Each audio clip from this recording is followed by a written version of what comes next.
부인, 우리도 아버지를 딱 1년 동안 잘 드시게 하고 살찌운 뒤에 장터에 내다 팝시다. 세상 천지에 이게 무슨 벼락 맞을 말입니까? 제 손으로 부모를 살찌워 장터에 팔아 부자가 되겠다니요. 돈에 눈이 멀어 천벌 받을 계획을 세우는 이 기막힌 자식 부부. 그런데 이상하지 않습니까? 분명 시아버지를 내다 팔겠다던 이 며느리가 1년 뒤 통곡을 하며 시아버지의 방문 앞을 가로막아 섰습니다. 과연 1년 사이 이 허름한 외딴집에선 무슨 일이 벌어진 것이며 남편이 장터에서 본 비단옷을 입은 노인들의 진짜 정체는 무엇이었을까요? 자, 이제 저 산비탈 아래 그 허름한 외딴집으로 한 걸음 걸어 들어가 보시지요. 안녕하세요. 옛날 옛적에입니다. 재미와 감동이 있는 이야기 지금 시작합니다.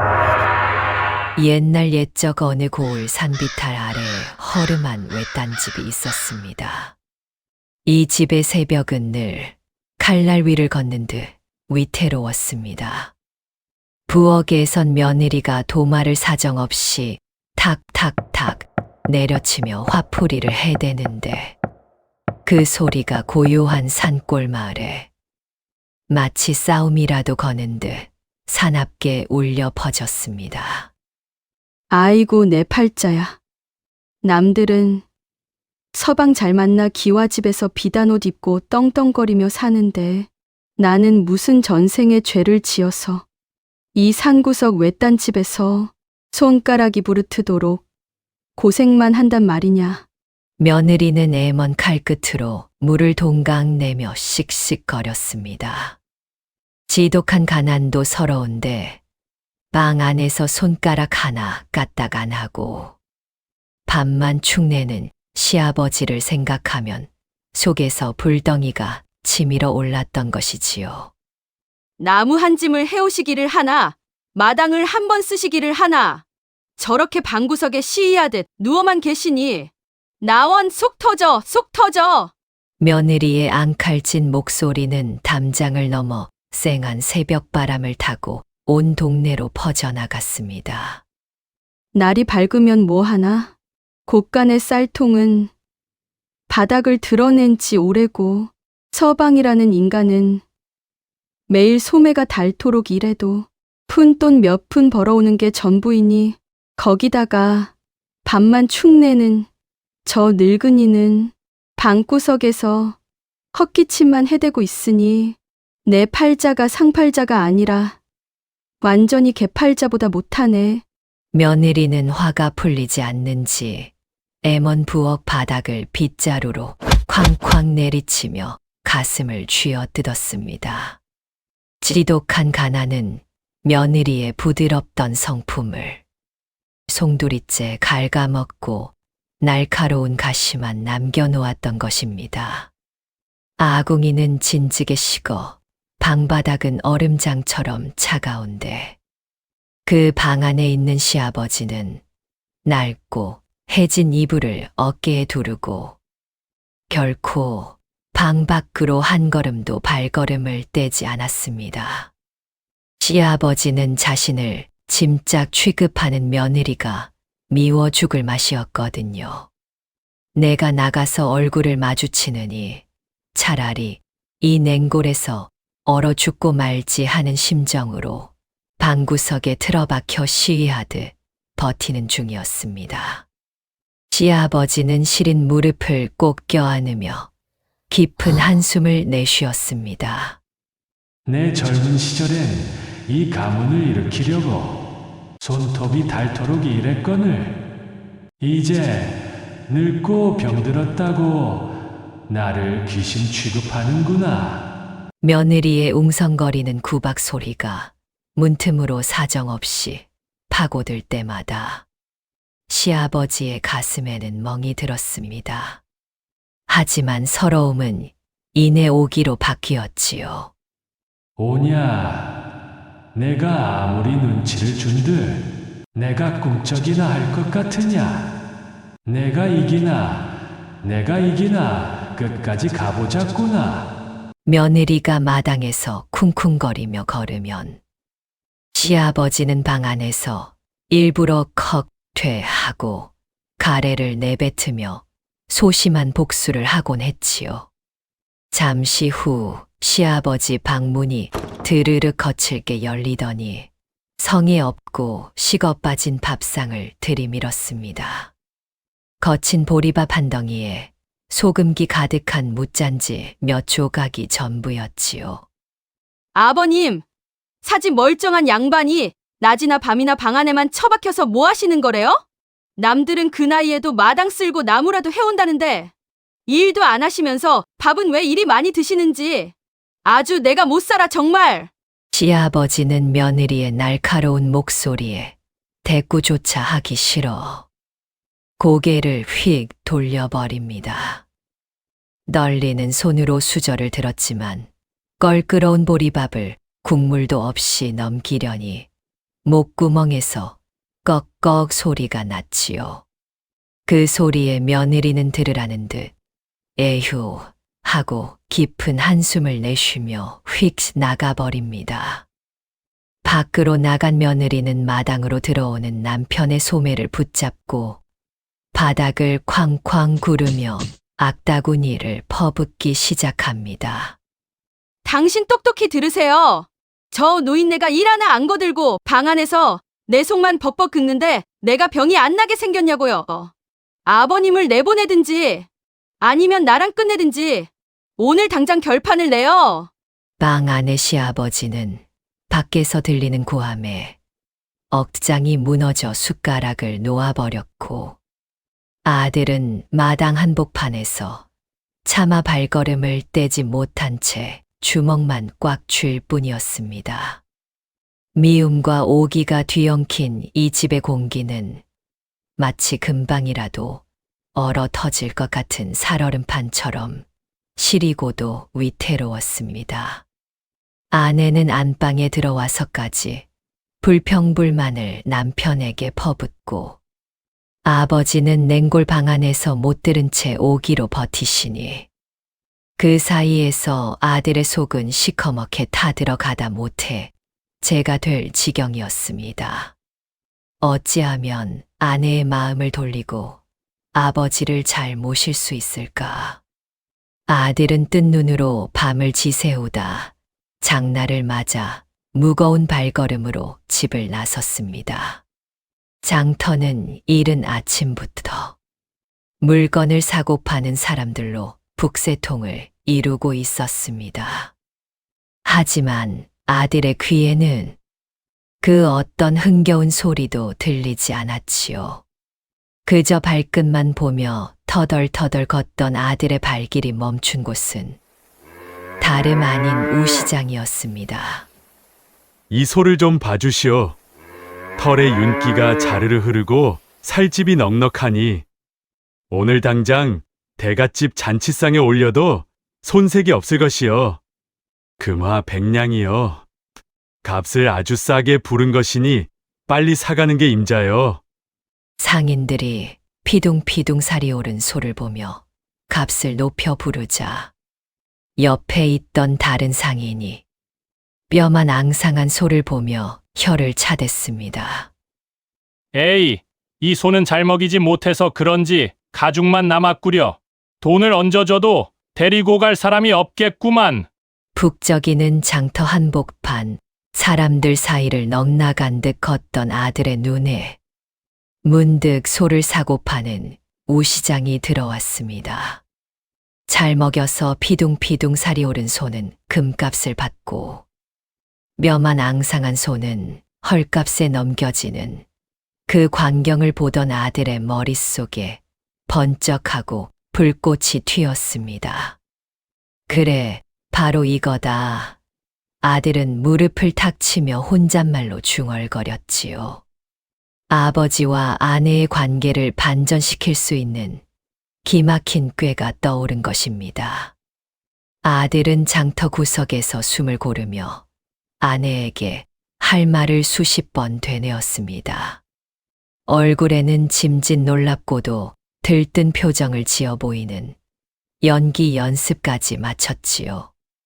아들은 주막 뒤편 그늘진 담벼락에 서서 양손으로 뺨을 세차게 때렸습니다. 정말 정신 바짝 차려야 한다. 이번 일에 우리 집안에 평화가 걸려 있어. 아내의 눈을 속이려면 내 표정부터 완벽해야 해. 아들은 눈을 커다랗게 뜨고 숨을 헐떡이며 혼자 중얼거렸습니다. 여보, 내 오늘 장터에서 천지개벽할 광경을 보았소. 아니지, 이건 아니야. 목소리가 너무 평범하잖아. 조금 더 다급하게, 정말 나라가 뒤집어진 것처럼 해야 해. 수십 번을 되뇌이고 또 되뇌이며 아내의 탐욕을 자극할, 가슴을 뛰게 하는 완벽한 시나리오를 완성한 아들은 해가 질 무렵이 되어서야 집으로 향했습니다. 해가 뉘엿뉘엿 질 무렵 아들은 평소보다 훨씬 빠른 걸음으로 마당에 들어서며 큰 소리로 아내를 불렀습니다. 여보, 여보 빨리 좀 나와 보시오. 내 오늘 장터에서 천지개벽할 광경을 보았소. 글쎄, 저작거리 한복판에 비단 옷을 입은 노인네들이 줄지어 앉아 있는데 돈 많은 대갓집 양반들이 비단 주머니를 흔들며 서로 데려가려 난리가 났지 뭐요? 여전히 짜증을 내며 거칠게 빨래를 빨던 아내는 방망이를 멈추고 멍하니 남편을 쳐다보았습니다. 그리고 아내는 코웃음을 치며 말했습니다. 누가 노인을 산단 말이에요. 아내가 핀잔을 주었지만 아들은 미리 준비한 이야기를 더욱 능청스럽게 풀어놓았습니다. 거래가 성사될 때마다 돈 세는 소리가 장터에 가득했다는 말에 아내는 남편의 앞에 바짝 다가와 눈을 반짝이며 신중하게 듣기 시작했습니다. 그 양반들이 하는 말이 피부가 곱고 체구가 넉넉하고 복스럽게 생긴 노인은 부르는 게 값이라 하더이다. 우리도 아버지를 딱 1년만 마음을 편안하게 정성껏 모시면서 살을 찌워서 팔면 어떨까 하오. 지금처럼 뼈만 남은 노인은 거저 줘도 안 데려가지만 마음을 편안하게 해드리고 좋은 음식으로 살을 찌워 깨끗한 옷으로 단장시켜 내놓으면 우리 식구 평생 고기 반찬에 쌀밥을 먹으며 호의호식할 수 있는 돈을 벌 수 있을 텐데 말이오. 당신이 항상 고생하는 거 보기가 애처로워서 내가 큰맘 먹고 말하는 것이니 잘 생각해 보구려. 아내는 대답 대신 마른 침을 꿀꺽 삼켰습니다. 머릿속으로는 이미 아버님을 팔아 얻게 될 비단옷과 기름진 쌀밥을 상상하고 있었지요. 아들의 치밀한 꾀에 아내가 덥석 걸려든 것입니다. 아내의 입가에는 살며시 미소가 번졌고 방 안에서 들려오던 시아버지의 거친 기침 소리가 이제는 짜증나는 소음이 아니라 1년 뒤에 만질 수 있는 보물단지의 소리처럼 들리기 시작했습니다. 여보, 아버님을 판다는 게 말도 안 되는 얘기지만 당신이 그렇게 원한다니 어쩔 수 없군요. 1년 동안 아버님을 정성껏 모셔볼게요. 아내는 속으로 뛸 듯이 기뻤지만 남편 앞에서는 기쁜 마음을 감추고 고개를 아래로 숙이며 슬픈 척 말했습니다. 아들은 속으로 쾌재를 불렀습니다. 아내의 손을 꼭 잡고 아들은 연신 내 뜻을 따라줘서 고맙구려 라고 말했지요. 이제 이 집안에는 미움 대신 돈이라는 묘한 목적이 생겼고 며느리는 아버지가 계신 방을 뚫어지게 쳐다보며 내일부터 어떤 반찬이 맛있고 살을 찌울 수 있는지 한참을 머릿속으로 생각하기 시작했습니다. 지혜로운 아들이 던진 낚싯바늘에 며느리가 제대로 걸려든 순간이었습니다. 날이 밝자마자 이 집의 풍경은 천지개벽이라도 한 듯 달라졌습니다. 평소 같으면 시끄러운 도마 소리와 앙칼진 고함으로 시작되었을 아침이 어찌 된 일인지 고소한 참기름 냄새와 부드러운 콧노래 소리로 가득 찼지요. 며느리는 새벽같이 일어나 아궁이에 불을 지피고 귀한 흰쌀을 씻어 가마솥에 앉혔습니다.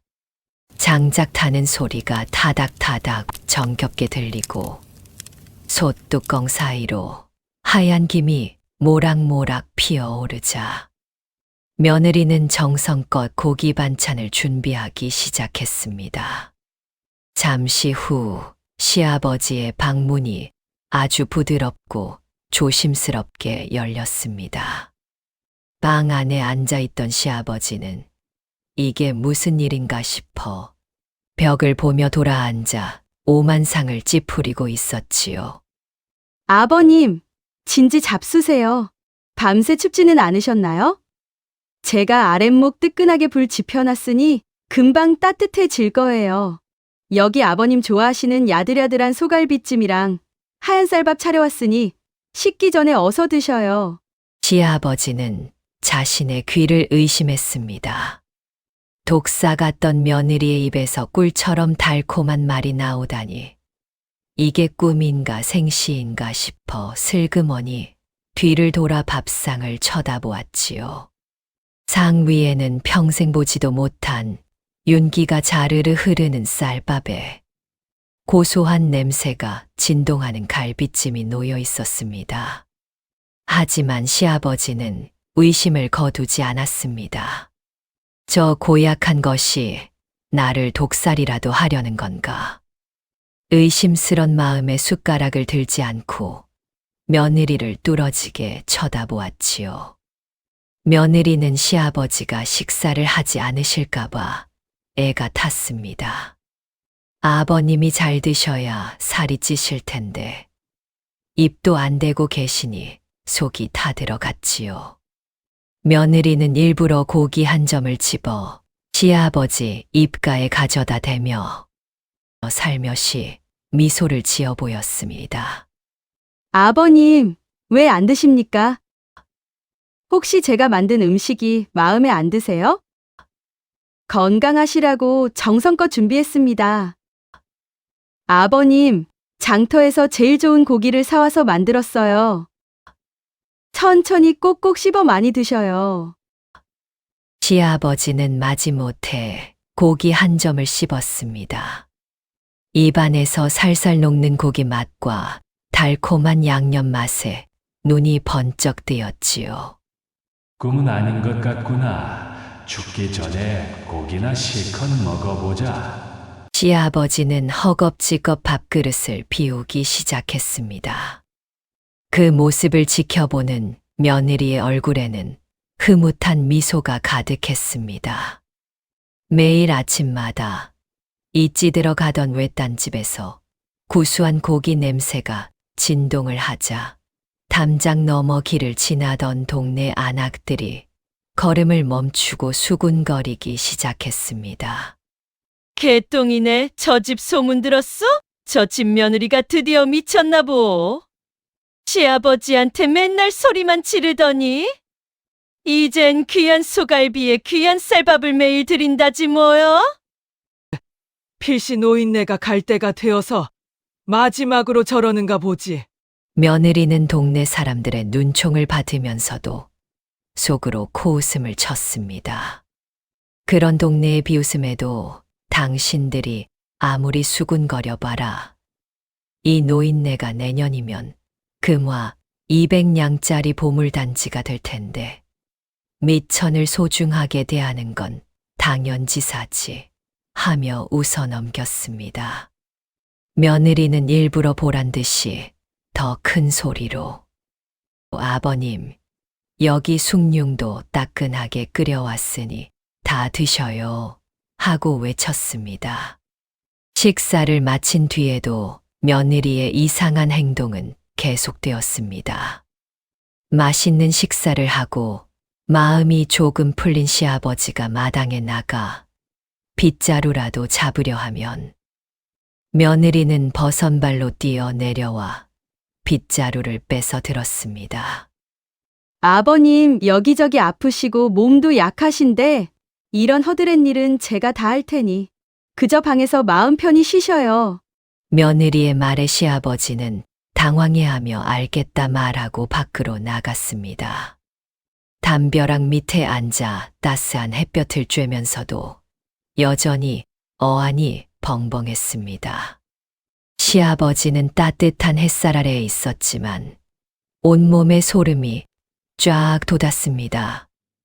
인연이 필시 나를 어디 멀리 고려장이라도 하려고 하는 게 분명하다. 그렇지 않고서야 저 독사 같은 년이 매일같이 일하라고 구박만 해댔는데 나한테 빗자루에 손도 못 대게 할 리가 없지. 그래, 내 속셈이 무엇이든 간에 내가 먼저 지쳐서 쓰러질 줄 아느냐. 주는 고기 족족 다 받아먹고 더욱 튼튼히 해서 이 집에서 오랫동안 버텨내 주마. 시아버지는 은근한 오기가 생겨 며느리가 주는 보약이며 고기 반찬을 단 한 점도 남기지 않고 싹싹 비워내기 시작했습니다.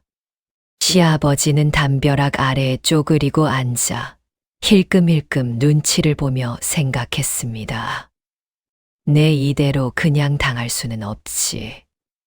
며느리 저 고약한 년이 무슨 속셈인지 아들놈에게 넌지시 찔러봐야겠다 하고 생각했습니다. 마침 마당으로 들어서는 아들의 소매를 시아버지가 살그머니 당겼습니다. 얘야, 요즘 내 처가 먹을 것을 과하게 내어오고 나더러 일도 하지 말라 하니 어쩐지 내 등골이 다 오싹하구나.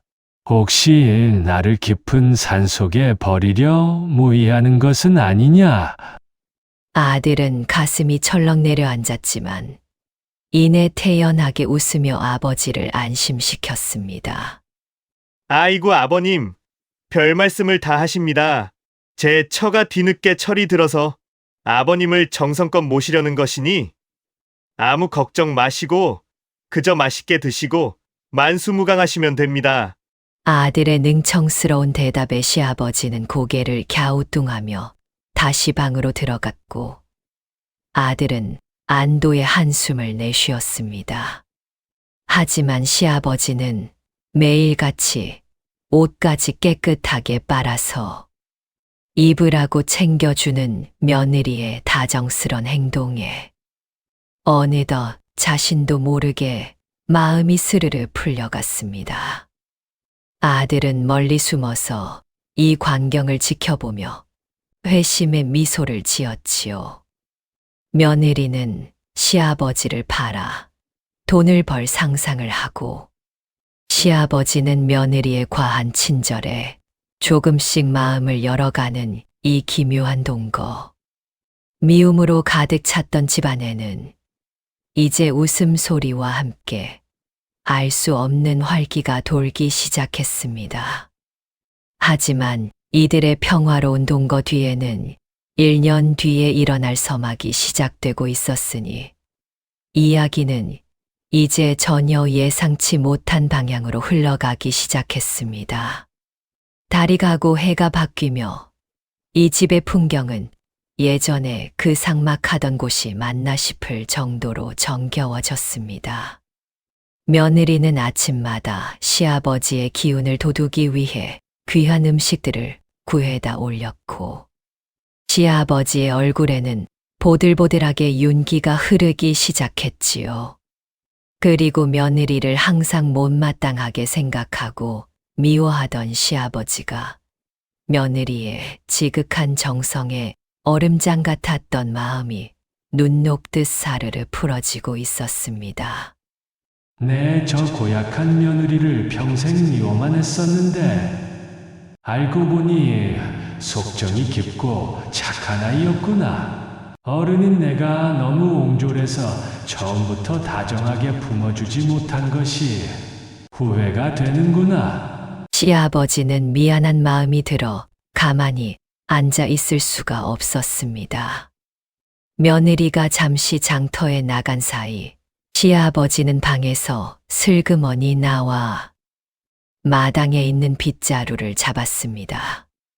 요즘 우리 며느리 손목이 저리다 했으니 마당이라도 쓸어줘야겠구나. 내 이 정도는 거들어야지. 밤만 축내는 늙은이가 되어서는 안 되지. 그렇고 말고. 시아버지는 며느리가 하지 말라고 만류하던 마당 쓸기는 물론 외양간 청소며 뗄나무 정리까지 야무지게 해놓았습니다. 장터에서 돌아온 며느리는 정갈하게 정돈된 집안을 보고 깜짝 놀랐지요. 속으로는 아이고 아버님 살 빠지면 안 되는데 싶어 가슴이 철렁했지만 막상 시아버지가 땀을 닦으며 손주를 업고 다정하게 웃어주는 모습을 보니 묘하게 가슴 한구석이 찡해졌습니다. 사실 그동안 며느리의 마음속에도 작은 변화의 싹이 트고 있었습니다. 어느 날 가을, 눈에 넣어도 아프지 않을 어린 아들이 갑자기 고열이 나며 알아누운 적이 있었지요. 남편은 먼 고을로 일하러 가고 없던 그 캄캄한 밤, 며느리는 발만 동동 구르며 울고 있었습니다. 그때 방 안에서 주무시고 있는 줄 알았던 시아버지가 버선발로 뛰어나와 손주를 들쳐업었습니다. 그리고는 십리 길이나 떨어진 의원집까지 밤새 숨이 턱에 차도록 달렸던 것이지요. 새벽녘에 아이를 살려내고 지쳐 쓰러져 주무시는 시아버지의 얼굴을 보았을 때 며느리는 가슴이 미어지는 것 같았습니다. 내가 그동안 무슨 짓을 한 거야? 돈이 뭐라고? 이번에 아버님이 아니었으면 내 소중한 아들을 잃을 뻔했는데 내가 잠시 미쳤었던 거야. 탐욕으로 시작된 가짜 효도가 시아버지의 헌신적인 사랑을 만나 진짜 가족의 정으로 굳어지는 결정적인 순간이었습니다. 며느리는 시아버지가 잠든 문 밖에서 소리 죽여 흐느꼈습니다. 내가 인간의 탈을 쓰고 어찌 그런 흉측한 상상을 했단 말인가. 아버님은 내 자식을 구하기 위해 발바닥이 피투성이가 되도록 뛰셨는데 나는 고작 돈 몇 푼에 눈이 멀어 아버님을 내다 팔궁리나 하고 있었다니 하고 후회하면서 며느리는 자신의 뺨을 세차게 때리며 흐르는 눈물을 닦아냈습니다. 이제 가슴 속에 응어리 졌던 탐욕은 봄눈 녹듯 사라지고 오직 시아버지를 향한 진심 어린 죄송함과 존경심만이 며느리의 온 마음을 가득 채우기 시작했습니다. 며느리는 이제 시아버지가 일을 하면 버선발로 달려나가 말리는 이유가 조금 달라졌습니다. 처음엔 팔아야 할 시아버지의 살이 빠질까봐 말렸지만 이제는 정말 연세 많으신 아버님이 고단하실까봐 걱정이 앞서기 시작한 것이지요. 아버님, 제가 하지 말라고 말씀드렸잖아요. 그러다 몸이라도 상하시면 제 속이 얼마나 상하겠어요. 어서 들어가서 쉬셔요. 제가 아버님 좋아하시는 식혜 시원하게 만들어 방 안에 두었으니 드시고요. 시아버지는 며느리의 따뜻한 손길에 눈시울이 붉어졌습니다. 예전에는 며느리가 싫어하는 일만 골라 하던 심술궂은 시아버지였지만 이제는 며느리가 좋아할 일이 무엇일까 밤잠을 설치며 고민하는 사랑받는 시아버지가 된 것이지요. 며느리가 밭일을 하느라 늦는 날이면 아버님은 부엌 아궁이에 미리 불을 지펴놓았고 며느리는 그런 시아버지를 위해 정성스런 밥상과 깨끗한 옷을 매일 정갈하게 준비해 주었습니다. 마을 사람들은 이 집 담장 너머로 들려오는 웃음소리에 처음에는 귀를 의심했습니다.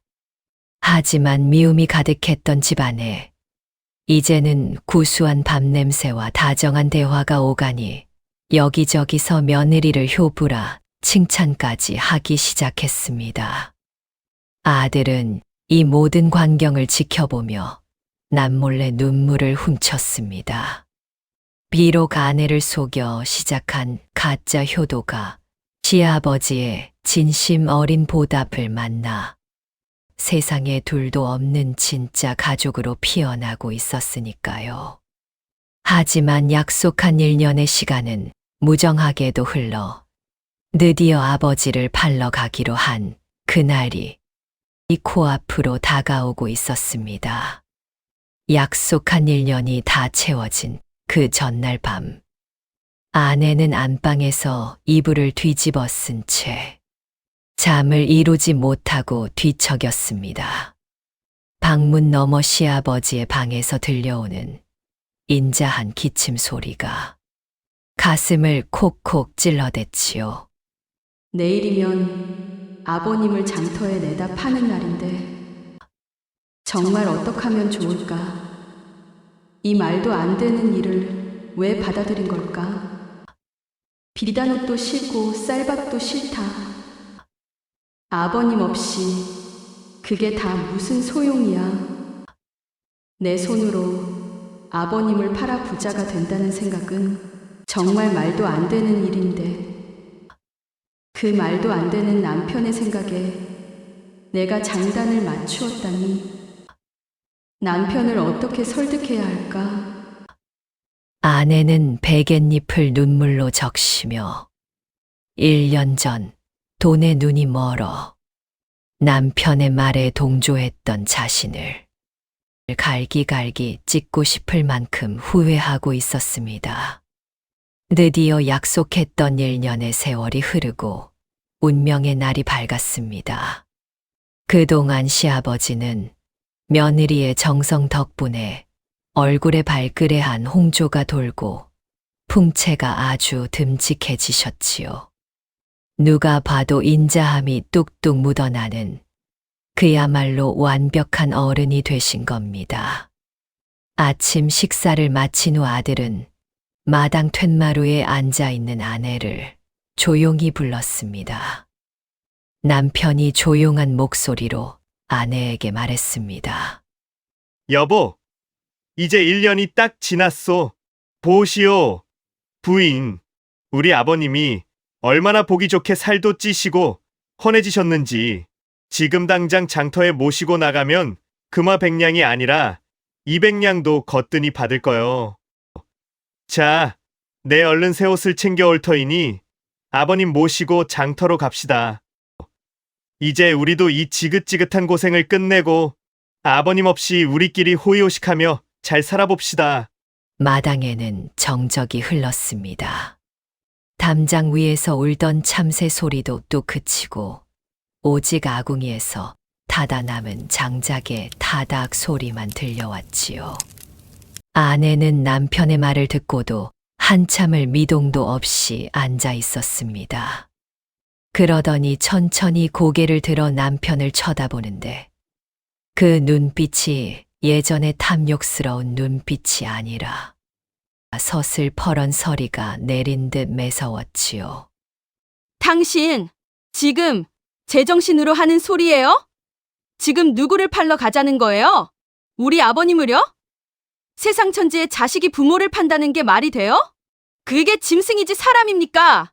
남편은 짐짓당황한 척 연기를 하며 아내의 팔을 붙잡았습니다. 아니 부인 왜 이러? 1년 전에는 아버님 팔아서 부자 되자고 좋아했잖소?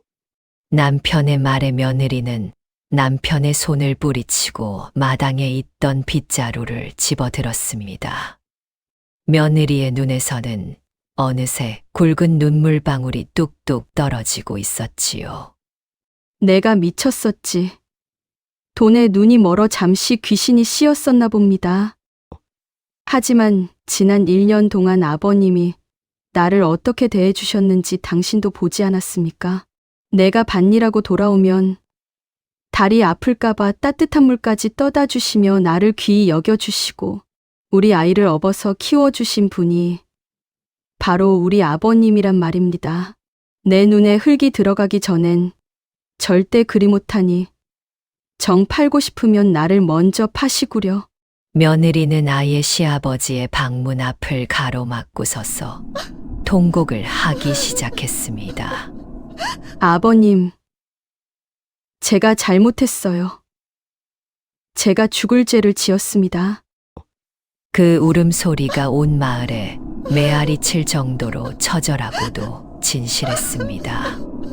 방 안에서 이 모든 소리를 듣고 있던 시아버지는 조용히 눈물을 훔쳤고 아들은 드디어 자신의 꾀가 아내의 검은 마음을 황금 같은 효심으로 바꾸어 놓았음을 확신했습니다.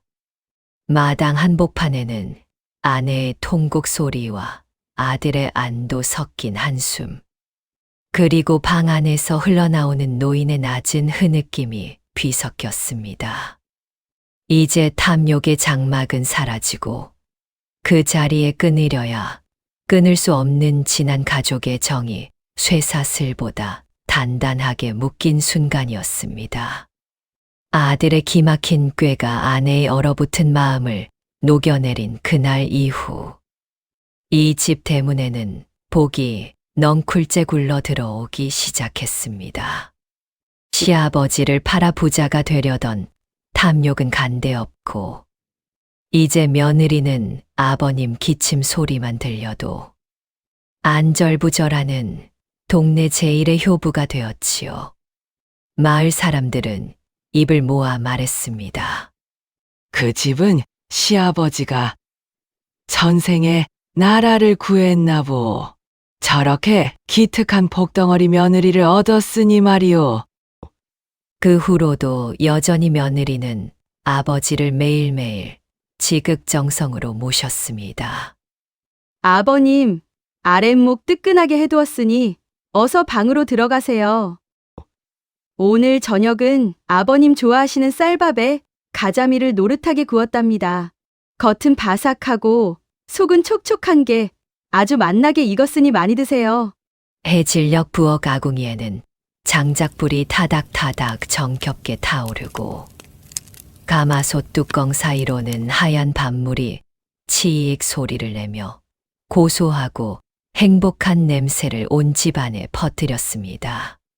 상 위에는 며느리가 정성껏 방금 끓인 된장찌개가 보글보글 구수한 냄새를 풍기고 시아버지는 깨끗하게 빨아 풀을 먹인 하얗게 빛나는 옷을 입고 신선 같은 모습으로 허허 웃었습니다.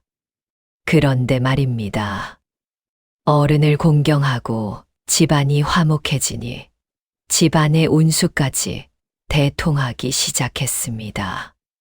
아들이 정성껏 일군 밭에서는 해마다 풍년이 들어 곡식이 산더미처럼 쌓였고 효부 며느리의 소문이 고을 사또에게까지 전해졌지요. 사또는 감격하여 큰 상금과 함께 집 대문에 효부지문이라는 번듯한 현판까지 내려주었습니다. 그뿐이겠습니까? 부모의 효심을 보고 자란 자식들은 또 어찌나 잘 되었는지요.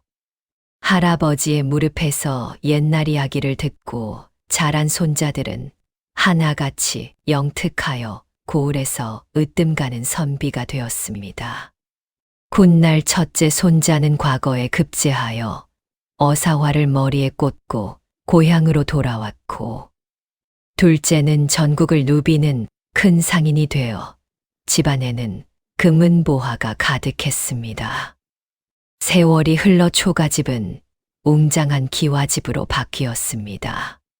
처마 밑에는 제비들이 집을 짓고 지지배배 노래하며 복을 물어다 주었고 넓은 마당에는 손주와 증손주들이 까르르 웃으며 뛰어놀았습니다. 시아버지는 100살이 넘도록 장수하였으며 며느리가 매일 아침 정성껏 달여 올리는 따뜻한 보약 덕분에 항상 기운이 넘치셨지요. 며느리 또한 기품 있고 인자한 안방마님이 되어 온 마을의 존경을 한 몸에 받았습니다. 아버지와 아내를 사랑하는 아들이 생각해낸 지혜로운 꾀로 얼어붙은 가족들의 마음을 녹이고 미움을 사랑으로 바꾼 기적 같은 이야기. 이들은 그 후로도 자손대대로 효자가 끊이지 않는 명문가로 이름을 떨치고 행복을 누리며 오래오래 잘 살았답니다. 결국 복이라는 것은 밖에서 찾는 게 아니라 내가 먼저 베푼 정성에서 싹 트는 법이지요. 며느리의 가짜 효도가 진심이 되었듯 따뜻한 말 한마디가 미움을 녹이는 가장 큰 열쇠입니다. 가족을 귀히 여기면 하늘도 감복하여 자손만대 번창하는 복을 내려주신다는 사실 꼭 기억하시기 바랍니다. 지금까지 시청해 주셔서 감사합니다.